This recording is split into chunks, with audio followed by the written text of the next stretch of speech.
Welcome to the Blind Abilities coverage of the 2018 National Federation of the Blind Convention, sponsored by IRA. IRA, your life, your schedule, right now.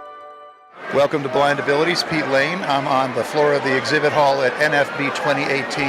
I'm speaking with an old friend, David Bradburn.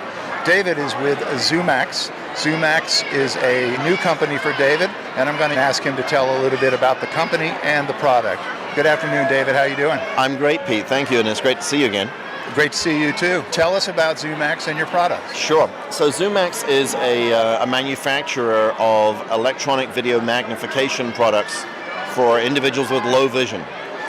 So we have magnifiers that range in size from a 4-inch screen up to a 10-inch screen. So by handheld, that implies that they are very portable, they run on battery. Some of them, in particular, the 7-inch screen size and the 10-inch screen size models are also available with OCR and speech. So for any times where someone's eyes become fatigued at the end of the day, for example, they can just as easily listen to things rather than trying to read them. Very nice. We also manufacture a range of desktop CCTVs. So these are, of course, much larger and not designed to be moved anywhere. And also new, in fact, we're going to be showing the product at the Blinded Veterans Association conference next month in Nevada, is a new wearable device called RevoSight. So Revo, like revolutionary, R-E-V-O, right. And then sight, like the seeing, S-I-G-H-T. So RevoSight, unlike other wearable devices which tend to be very closed systems, they're virtual reality systems, but you can't see out of the mask that you're wearing. With ours, you wear it on your head, but it's very open, so you have your peripheral vision and you have natural light. So the big advantage is that you don't feel dizzy when you're wearing our solution. Another big advantage, I would say a huge advantage, is that you can be walking around with it on and not worry about feeling disoriented or nauseous, which is something we hear a lot about the VR type of units. And your ears are open as well? Totally open. So you're able to hear your surroundings. And as I said, if you do have some peripheral vision, then certainly if things are close to you, you're going to be able to still use your peripheral sight while wearing our device. Certainly. So what will it offer you in terms of AI or surroundings or landscape type things? What type of information will it provide? Certainly. So I should point out first that there are going to be actually 3 RevoSight models. The one that's coming first, the one that I'm saying we're going to have next month, is one that has 2 little displays, one that sits in front of each eye, and a small camera that's on the outside above the bridge of your nose. Everything that camera is pointing at will be displayed on these 2 displays. The fact that there are 2 displays, it's not that you see 2 individual ones, it will look like a blended, frankly, it's like standing in front of a 55-inch television set. Gotcha. And everything you see can be magnified. Now, magnification is obviously a very basic thing. I mean, lots of things can do that. But we also allow you to change the foreground and background colors. We also have an outline feature so that you can put it into a high contrast mode, and then you will find lines drawn on the screen by the system showing you edges and definition. So let's say that you're approaching a doorway or stairs. You're going to see horizontal or vertical lines where the doorway is open or where the steps are on stairs to help you with mobility. Will you be able to adjust contrast? You can adjust contrast. It does adjust automatically in terms of focus.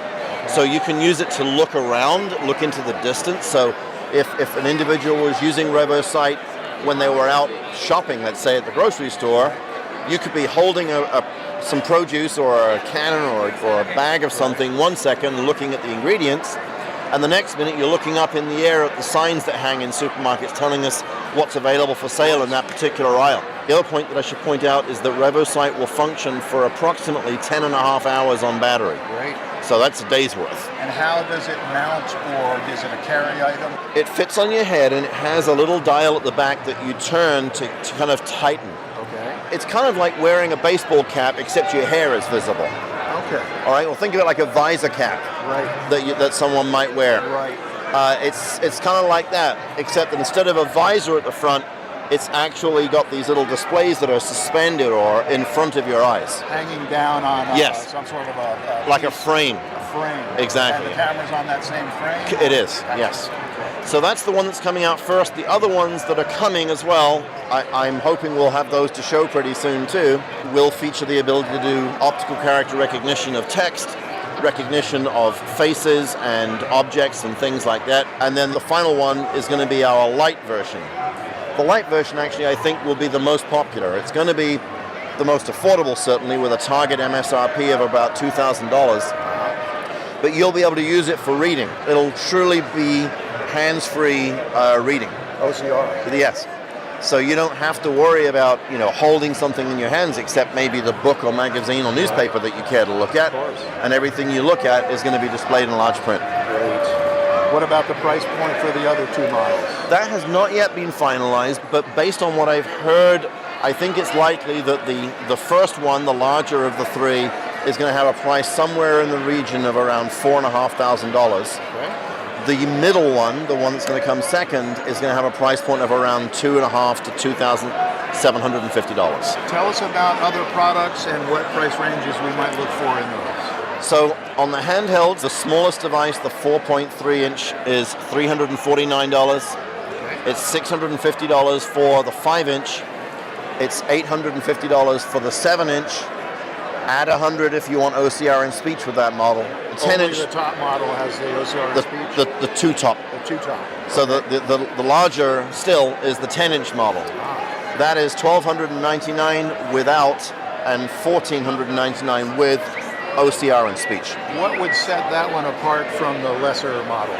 Screen size certainly is one thing. Okay. I mean, it's no different than when you're buying flat screen TVs. The larger you go, the more expensive they are. The larger system features a higher resolution camera, so the image quality is going to be better than what you might experience otherwise with the smaller ones. The fact that it's got the OCR and speech, we do 20 languages, is something you're not going to find in the smaller ones. Of course.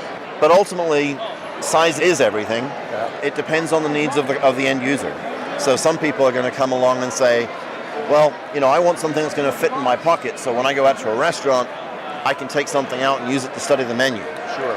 Well, in that case, getting something like the 4 inch at $349 is going to be just fine. Yeah. You're not going to need anything. Well, you shouldn't want anything bigger than that, honestly. Right. But if you tell me, no, you know what, I actually want to be able to kind of read books that I have at home, or I want to read my mail, a larger screen size ultimately means that you're going to be able to read more easily. Why? Because you'll see more words on the screen. And more words means that you don't have to move the device quite so much. Okay. So that's the big advantage with the larger screens. Good information. Tell us how we can reach Zoomax and you individually, David. Yes. So the website is generally the easiest place to start. Our web address is www. And I will spell this afterwards, ZoomaxUSA.com. So that's ZOOMAXUSA.com.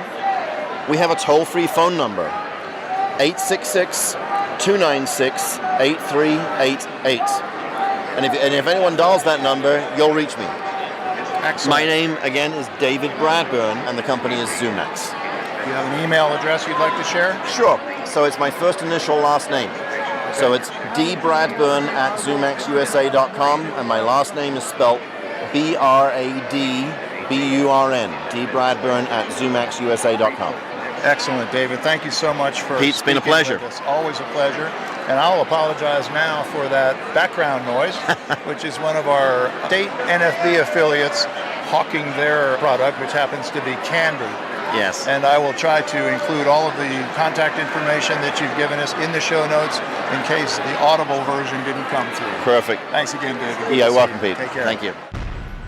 When we share what we see through each other's eyes, we can then begin to bridge the gap between the limited expectations and the reality of blind abilities. The realities of blind abilities.